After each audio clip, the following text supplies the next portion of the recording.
এই সমস্ত মানুষ আওয়ামী লীগের নেতৃত্বে যারা ক লিখতে কলম ভাঙে 10টা, এই সমস্ত মানুষ আওয়ামী লীগের নেতৃত্বে আসার পরে আজ কিন্তু আওয়ামী লীগের এই অবস্থা। Sheikh Hasina is in danger.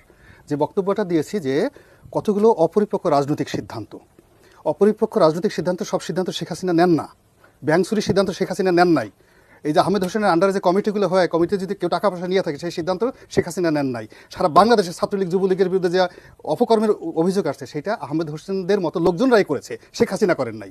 এখন নিজের অপকর্ম করে শেখ হাসিনাকে প্রত্যেকটা লোক কথায় কথায় শেখ হাসিনাকে হিমালয়ে উঠিয়ে নিচেরা নিজেদের বাস দিয়ে দিয়েছে। আজ থেকে 20 বছর আগে 10 বছর আগে যে সমস্ত লোক রাস্তায় ভাত খেতে পারতো না, বাজার করতে পারতো না, তাদের ধানমন্ডি গুলশান বনানীতে গাড়ি একটার পর একটা, এখন পর্যন্ত সেই সমস্ত লোক যদি সমাজে বড় বড় কথাবার্তা বলে, মানে আওয়ামী লীগের লোকজনের মূল ব্যাপার হয়েছে কি অহমিকাবোধ এমন একটা জায়গায় হয়ে গেছে। উনি আমাকে থ্রেট দিচ্ছেন, আমি যে নিচে দাঁড়ায় থাকবো।